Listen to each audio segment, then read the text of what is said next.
আসসালামু আলাইকুম। অলি স্যারের অনলাইন কোচিং এ সবাইকে স্বাগত। আজ আমরা অ্যাবজর্পশন এন্ড ভেরিয়েবল কস্টিং এর লেকচার শিটে প্রবলেম 2 করব এবং আমাদের তৃতীয় ক্লাস। আগের দুইটা ক্লাস যদি দেখে থাকেন আজকের ক্লাসটা একেবারে ইজিলি বুঝে যাবেন। আর যদি আগের দুইটা ক্লাস দেখা না থাকে তাহলে আজকের ক্লাসটি বুঝতে একটু অসুবিধা হবে। কিন্তু আজকের ক্লাসটা বেশ গুরুত্বপূর্ণ একটা ক্লাস। আজকের ক্লাসে আপনাকে অ্যাবজর্পশন এন্ড ভেরিয়েবল কস্টিং এর 100% বেসিক দিয়ে দিবে যে কেন অ্যাবজর্পশন এন্ড ভেরিয়েবল কস্টিং এর তফাৎ হয়। হ্যাঁ, কোনটা কোন দিকে যাচ্ছে, কি হচ্ছে না হচ্ছে সব জানতে পারবেন। সো তার যারা লাইভে আছেন তারা একটু কষ্ট করে শেয়ার মেনশন করবেন যাতে অন্যরা ওই ক্লাসটা দেখে উপকার পায়। আর অ্যাবজর্পশন ভেরিয়েবল কস্টিং তো খুবই ইম্পর্টেন্ট একটা চ্যাপ্টার। এমবিএ এবং বিবিএ তে যে সাবজেক্টে ম্যানেজমেন্ট অ্যাকাউন্টিং বা অ্যাডভান্স কস্ট অ্যাকাউন্টিং বইতে যে আছে, কনফার্ম 10 নাম্বার এখান থেকে আসে, বাদ যায় না। বইতে তো অনেক চ্যাপ্টার আছে, যে চ্যাপ্টার থেকে অনেক চ্যাপ্টার আছে প্রশ্ন হয় না, কিন্তু অ্যাবজর্পশন ভেরিয়েবল কোশ্চেন থেকে 10 নাম্বার কোশ্চেন সবসময় হচ্ছে।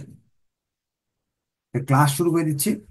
ক্লাস শুরু করার আগে আপনাদের আবার একটু উম, কিছু জিনিস মনে করে দেই যে খরচগুলো আমাদের মোট খরচ 4 রকমের হয়ে থাকে। এক হলো ভেরিয়েবল কস্ট প্রোডাকশন বা factory related, variable cost marketing অথবা আপনার,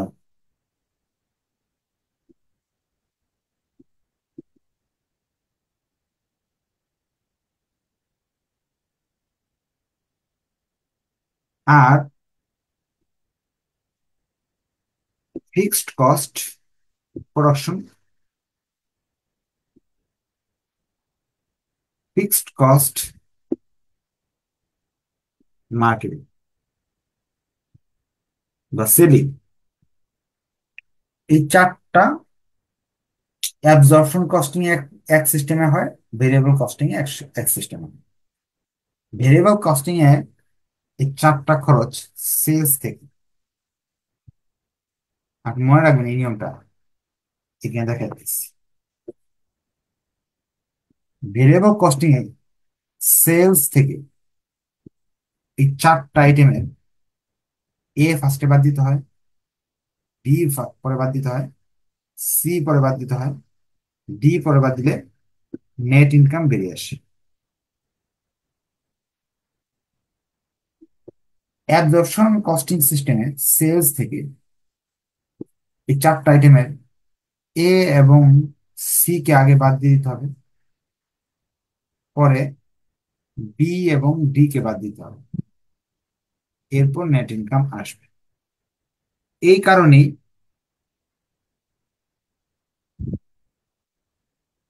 দুইটা সিস্টেমের তফাৎ চলে আসে। চলেন অঙ্ক করি, তাহলে জিনিসটা আরো ইজি হবে।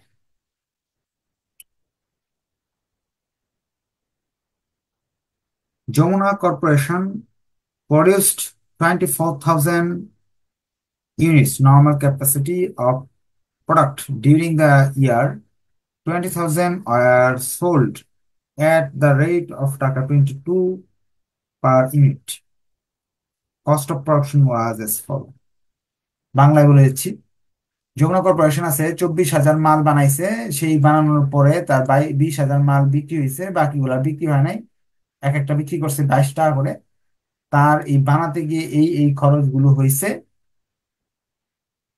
এখন তারা বলছে prepare and income statement applying direct costing system and absorption costing system. অঙ্ক যেটাই করতে বলুক না কেন, আমাকে দুইটা ওয়ার্কিং করে নিতে হবে। Working number one, working number ওয়ানটা হলো আমাকে বের করে নিতে হবে, একটা সূত্র শিখেছিলাম, সেলস সমান সমান opening inventory plus production minus ending inventory. এই সূত্র ইউজ করে এই আইটেম গুলোর মাঝে কোনো না কোনো একটা দেওয়া থাকবে না, এটা বের করে নিতেই হবে প্রতিটা অঙ্কে। ওয়ার্কিং নাম্বার ওয়ানে আমরা এই সূত্র ইউজ করে একটা জিনিস বের করবো। যেমন সেলস এখানে দেওয়া আছে, 20,000 মাল বিক্রি করছি। ওপেনিং ইনভেন্টরি যদি দেওয়া না থাকে তো বুঝে নিতে হবে বছরের শুরুতে কিছুই ছিল না, শূন্য। আর প্রোডাকশন হলো আপনার 24,000 ইউনিট। আমাদের তাহলে ইন্ডিং ইনভেন্টরিটা বের করতে হবে। ইন্ডিংটাকে এই পারে পাঠাতে হবে, ইন্ডিং ইনভেন্টরি কে এখানে পাঠাতে হবে, এটাকে ওই পারে পাঠাতে হবে। তাহলে ইন্ডিং ইনভেন্টরির মানটা প্রশ্নে দেওয়া নাই, এটা আমি বুঝে নিলাম 4,000 টাকা। তাহলে এই সূত্র ব্যবহার করে ইন্ডিং ইনভেন্টরি বের করতে গিয়ে আমরা opening inventory plus production minus sales. Opening inventory প্রশ্নে দেওয়া নাই, তার মানে জিরো দিয়ে নিতে হবে। প্রোডাকশন 24,000 দেওয়া আছে, সেলস 20,000 দেওয়া আছে। তা আমরা এখান থেকে পাইলাম এন্ডিং ইনভেন্টরি 4,000। এটা আপনাকে সবসময় করে নিতে হবে। এরপর 2 নাম্বার ওয়ার্কিং, ওয়ার্কিং নাম্বার 2। একটা মাল বানাতে কত টাকা পকেট থেকে গেল, খরচ কত হলো, কস্ট পার ইউনিট বের করে নিতে হবে। Production cost, cost per unit. একটা মাল বানাতে আপনার কত খরচ পড়লো সেটা প্রতিটা অঙ্কে আপনার বের করে নিতে হবে। আমরা এই জিনিসটা একটু এই পাশে লিখি, যেহেতু জায়গা আমাদের কম। সম্পূর্ণ অঙ্কটা আমি এখানে লিখতে যাচ্ছি।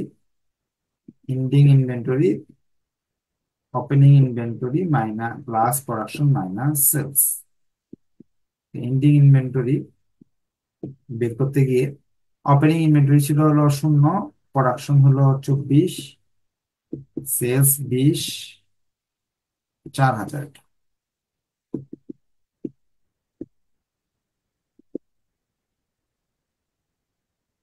প্রোডাকশন কস্ট পার ইউনিট করে নিতে হবে।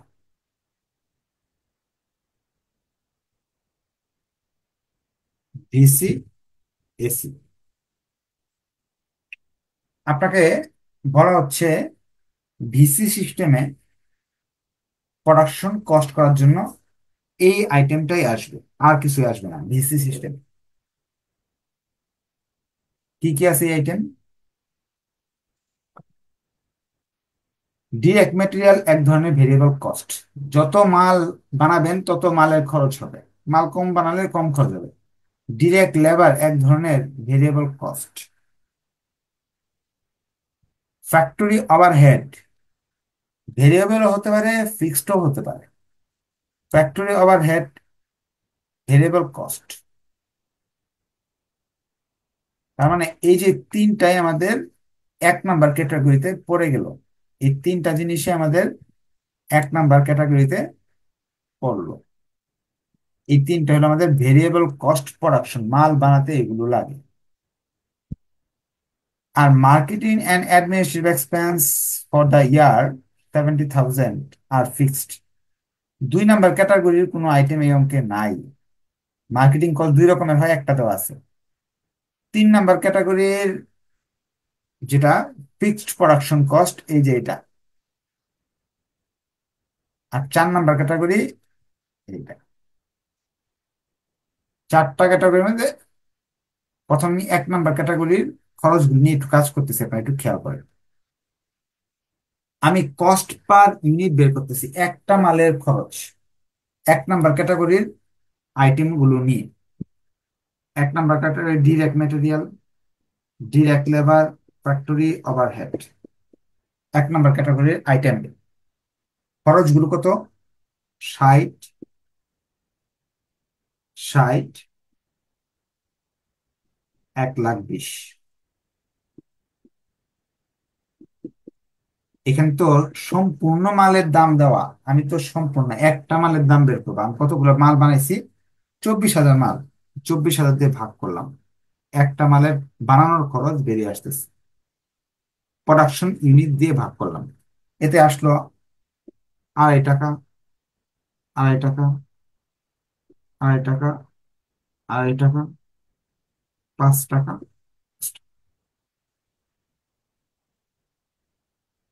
ভিসি সিস্টেমে এখানেই শেষ।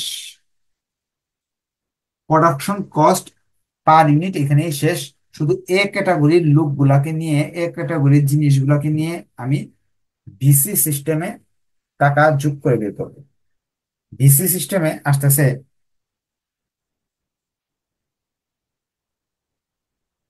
10 টাকা। অঙ্কে সি ক্যাটাগরির একটা খরচ ছিল, ফিক্সড ফ্যাক্টরি ওভারহেড। ভিসি সিস্টেমে এটাকে সি ক্যাটাগরির আইটেম আনা যাবে না, আনতে হবে এখানে। ওই টাকাটা দেওয়া ছিল 96,000 টাকা। টাকা দেওয়া ছিল কত? 96,000 টাকা। এই টাকাটা 96,000-কে 24,000 দিয়ে আমি ভাগ করলে আসতেছে 4 টাকা। 4 টাকা এখানে লিখবো, 14 টাকা। একটু বোঝার চেষ্টা করেন। ভিসি সিস্টেমে একটা মালের খরচ পড়ে 10 টাকা, এসি সিস্টেমে একটা মালের খরচ পড়ে 14 টাকা। এখন যখন আমি অঙ্ক করতে যাব, ভিসিতে একটা মালের খরচ পড়বে 10 টাকা, এসিতে পাবে 14 টাকা। এই জিনিসটা আপনাকে মাথায় রাখতে হবে। তাহলে আমি এটা একটু মুছে ফেলতেছি, আমাদের এই যে জায়গা কম পড়বে তো এই জন্য। ভিসিতে বলতেছে কস্ট পার ইউনিট 10, এসিতে হলো 14। এখন আমি অঙ্ক করতে যাচ্ছি income statement, VC system, AC system.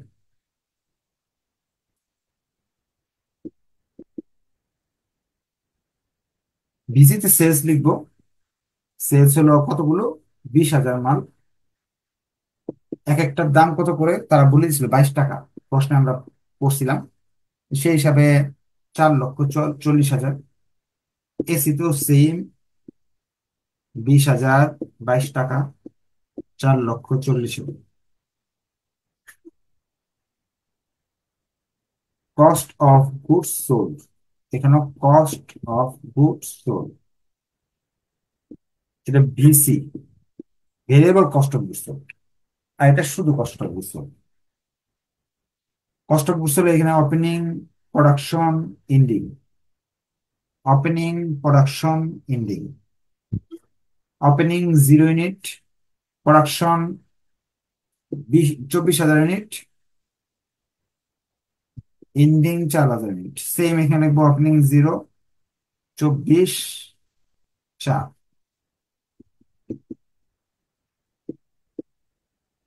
এখানে একটা মালের দাম কত? 10 টাকা। এখানে 10 দিয়ে গুণ করবো। এখানে একটা মালের দাম 14 টাকা। দেখেন তফাৎ কিন্তু এখানে হয়ে গেল, এতক্ষণ তফাৎ ছিল না। এখানে 10, এখানে 14। 10 দিয়ে যদি আমি গুণ করি তাহলে এগুলো তো আসবে 2,40,000, 40 থাকবে মনে হয় হলো 2,00,000 টাকা। এখানে আসবে কত? শূন্য। এটা কত আসে গুণ করলে? 24 গুণ 14, 24 গুণ 14, 3,36,000। 14 গুণ 4, 56, 2,80,000। এটার নাম হলো গ্রস কন্ট্রিবিউশন মার্জিন, এটার নাম হলো গ্রস প্রফিট। এটা আসে 1,60,000, 2,40,000, 1,60,000।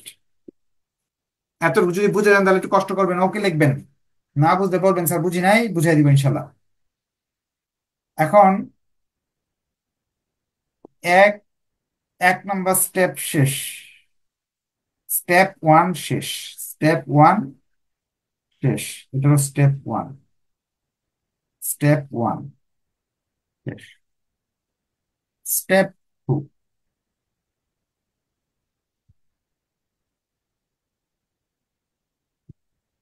স্টেপ 3, এখানে স্টেপ।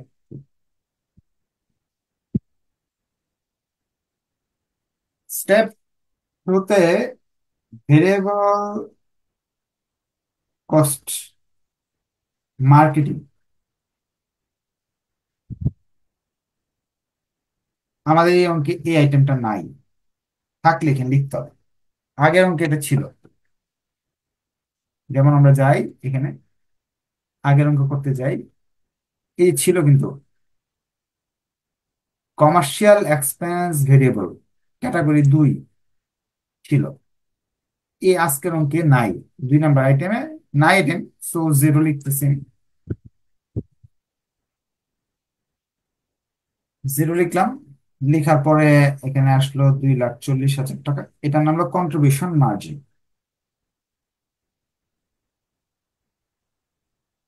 এই জায়গায় fixed cost, all kind of fixed cost, অর্থাৎ সি এবং D.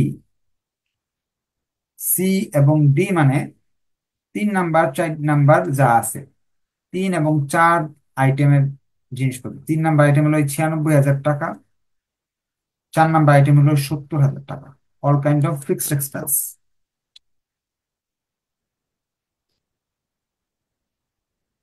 All kind of fixed expense কি আছে? একটা হলো প্রোডাকশন,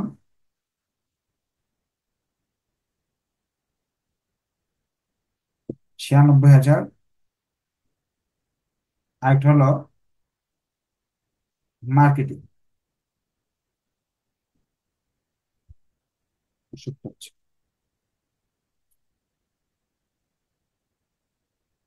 দুটো যোগ করলে আমাদের টাকা আসতেছে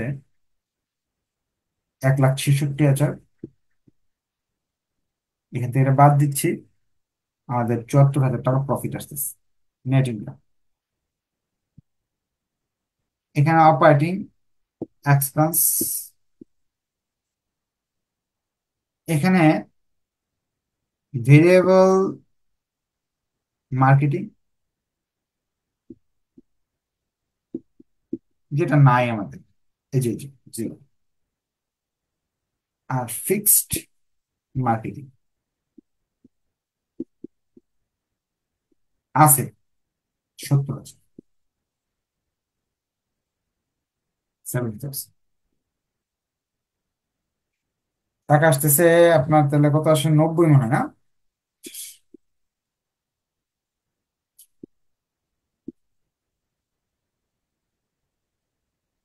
আপনাদের বোঝার সুবিধার্থে দুইটা একসঙ্গে নিয়ে অঙ্কটা করছি। এখন আপনাকে আমি আবার বুঝাবো। 4টা ক্যাটাগরির আইটেম আছে। ক্যাটাগরি 1 ভিসি প্রোডাকশন বা factory.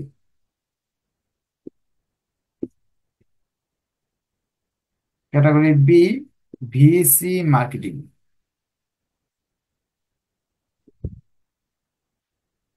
Category 3 FC production factory বা প্রোডাকশন, এফসি মার্কেটিং।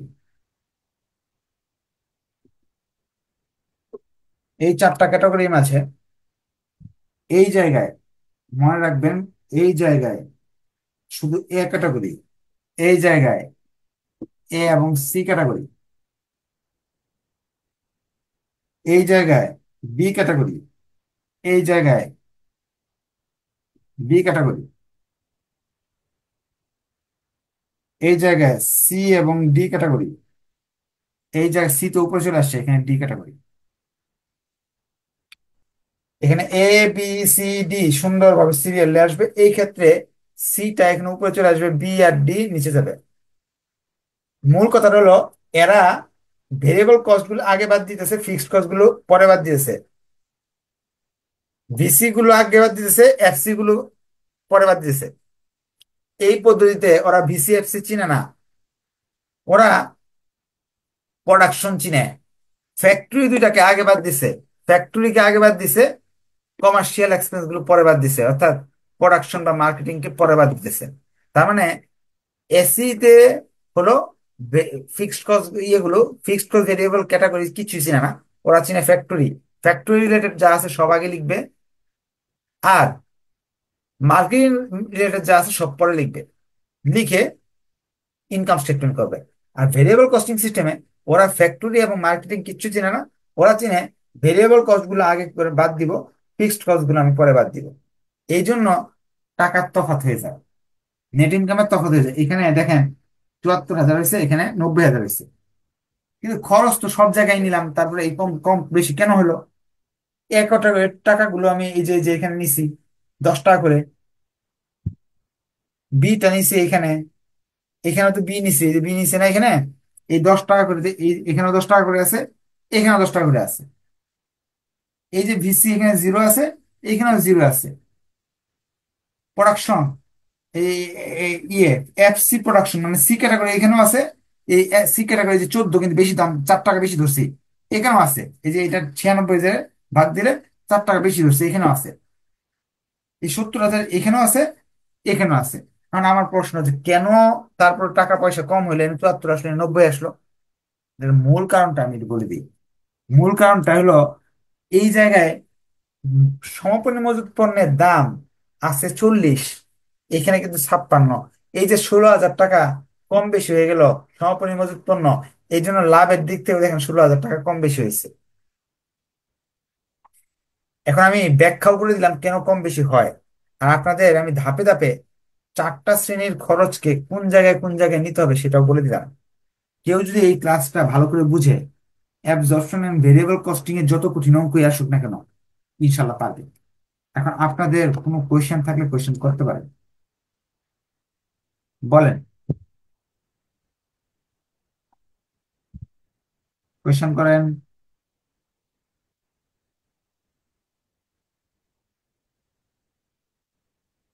কথা বলেন। মাইক অন করা আছে কথা বলার জন্য। স্যার এখানে একটা বিষয় হচ্ছে যে ভ্যারিয়েবল কস্ট মার্কেটিং আবার স্যার যেটা ভিসিতে হচ্ছে এক নামে আছে, একই একই এন্ট্রি, এসিতে সেটা আবার অন্য নামে মানে অপারেটিং কস্ট। মানে স্যার একই এন্ট্রি আহ, দুইটা ছকে ভিন্ন দুইটা নামে আছে। আচ্ছা, এইটা এখন তো মানে আপনাকে এইটা। এ, এটা তো হলো ছোট ক্লাসে আপনাকে ভালো করে লেখাপড়া করতে হবে। কারণটা কি, আপনি ছোট ক্লাসে যদি এইগুলো যে প্রিন্সিপালস অফ অ্যাকাউন্টিং যদি পড়া না থাকে, তাহলে তো বুঝতে একটু অসুবিধা হবে, কষ্ট করতে হবে। তখন তখন কি করতে হবে? মুখস্থ করতে হবে, প্রচুর প্রচুর মুখস্থ করতে হবে। কারণ কিন্তু প্রিন্সিপালস অফ অ্যাকাউন্টিং এর বিষয়, যে একটা জিনিসের নাম 20টাতে থাকে, এটাকে আপনাকে ওই ক্লাসে শিখা আসা দরকার। যেমন আমরা যাই প্রিন্সিপালস অফ অ্যাকাউন্টিং, ওইখানে এই দেখেন, আমি এখানে এই শীটটা দেখেন, কি লিখছি আমি? Operating expense, selling, marketing, distribution expense হলো এক জিনিস। এরা সবাই এখানে এই যে ফ্যাক্টরি, যে যে এইগুলা সব হলো সেলিং এবং মার্কেটিং এ পড়বে। এবং অপারেটিং এক্সপেন্সের শ্রেণী এটা। অ্যাডমিনিস্ট্রেটিভ অফিস, এই শব্দগুলো, এই সবগুলোই হলো অপারেটিং এর শ্রেণী বিভাগ। এখন আপনি বলবেন যে স্যার তাহলে ফ্যাক্টরি শ্রেণী বিভাগ কি? ফ্যাক্টরি শ্রেণী বিভাগ জানতে হলে আপনাকে আহ অবশ্যই কস্ট শিট করে আসতে হবে। কস্ট শিট না করলে তার আপনি বুঝতে পারবেন না যে কোনগুলো ফ্যাক্টরির শ্রেণী বিভাগ। যাই আমরা কস্ট, আপনি আপনি যে ইয়ারেই করেন এইগুলো সব করে আসছেন আপনি। হয়তো বা আগের ক্লাসগুলোতে ফাঁকি দেওয়ার কারণে করা হয় নাই, কিন্তু তাহলে তো এই জন্য এই ক্লাসগুলো বুঝা একটু কষ্ট হয়ে যাচ্ছে। এই যে চাই আমরা ম্যানেজমেন্ট অ্যাকাউন্টিং বা কস্ট অ্যাকাউন্টিং এ আছে, এই যে এখান থেকে যা আছে এই পর্যন্ত ফ্যাক্টরির ভিতরে যা আছে এগুলো সব প্রোডাকশন কস্ট। এখানে যা আছে যেমন পারচেস, র মেটেরিয়াল, ওপেনিং, র মেটেরিয়াল যা আছে, তারপরে ডিরেক্ট ওয়েজেস, তারপরে হলো আপনার ফ্যাক্টরির ভিতরে আরো যে খরচ আছে যা আছে সব হলো আপনার কি, এই যে এখানে যা আছে ফ্যাক্টরি, এইগুলো সব ফ্যাক্টরি কস্ট। এগুলো কি করতে হবে? যে আপনার আগে পড়া না থাকে তাহলে এখন কি করবেন, এখন ওই বই তো আপনার নাই, তখন এগুলো পড়তে থাকবেন, বারবার করবেন, এসব অঙ্ক করতে করতে আপনার মুখস্থ হয়ে যাবে। মার্কেটিং আর অ্যাডমিনিস্ট্রেটিভ এক্সপেন্স এক জিনিস, অপারেটিং জিনিস একই। আশা রাখি প্রশ্নের উত্তর পেয়েছি। চলেন আমরা এরপরে আরেকজন প্রশ্নের উত্তর নিই, বলেন, প্রশ্ন করেন। স্যার ওয়ার্কিং টুটা আরেকবার বুঝাই দিলে ভালো হইতো। ওয়ার্কিং টুটা, ওয়ার্কিং টুটার মাঝে আমি এই যে মুখে মুখে বোঝা যাইতেছে। আর আর কোয়েশন? আরেকজন আছে, বলেন।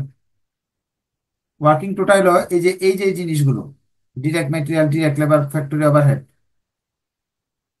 ভেরিয়েবল ফ্যাক্টরি ওভারহেড, এই যে তিনটা আইটেম, এই তিনটা আইটেম হলো মাল বানানোর জন্য কাজে লাগতেছে। তা আমাদের ওয়ার্কিং টুতে আমরা একটা মাল বানালে কত টাকা খরচ হয় সেটা আমরা জানতে চাচ্ছি। এই জন্য এই তিনটা আইটেমকে আমাকে নিতে হবে। এই তিনটা আইটেম আমি নিলে একটা মালের উৎপাদন খরচ বেরিয়ে আসবে। এই তিনটা মাল তো মোট দেওয়া আছে। এখন একটা মালের খরচ বের করতে হলে 24,000 দিয়ে এই সবাইকে ভাগ দিতে হবে, তাহলে একটা মালের খরচ বেরিয়ে আসবে। ভিডিওতে আরো প্রথম দিকে আরো ভালো করে বলা আছে। ভিডিওটা আপনি যখন আবার দেখবেন ডিটেলস জেনে যাবেন। ঠিক আছে, আজকে তো বেসিক 100% শেখা হলো। রিকনসিলিয়েশন স্টেটমেন্টটা একেবারে ইজি হবে, কারণ রিকনসিলিয়েশন স্টেটমেন্টের মাঝে তো আমি মুখে মুখে রিকনসিলিয়েশন স্টেটমেন্ট আপনাকে করাই ফেলছি।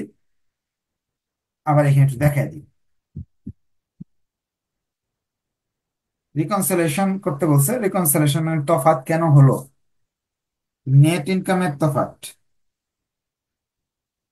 এটা আছে 90, এটা আছে 74। এসি থেকে ভিসি বাদ, অর্থাৎ 90 থেকে 74 বাদ দিবেন, 16,000 টাকা। আর ইনভেন্টরির তফাৎ, এসি থেকে ভিসি বাদ দিবেন। এন্ডিং ইনভেন্টরি আছে, বিগিনিং তো নাই। এসির আছে হলো 56, ভিসির আছে হলো 40। 56 থেকে 40 চলে গেল কত, 16,000। এই যে দুই পাশে, এখানে 16 এখানে 16 মিলে গেছে, তার মানে অঙ্কে 10-10 হয়ে গেছে। আচ্ছা, আপনারা দেখবেন আরেকবার ভিডিওটা দেখার পরে যদি প্রবলেম ফেস করেন নেক্সট ক্লাসে বলবেন। ধন্যবাদ সবাইকে, নেক্সট ক্লাসে ইনশাআল্লাহ দেখা হবে। আল্লাহ হাফেজ। ভালো লাগলে অবশ্যই শেয়ার করবেন, যাতে অন্যরা এই ক্লাস দেখে উপকার পায়।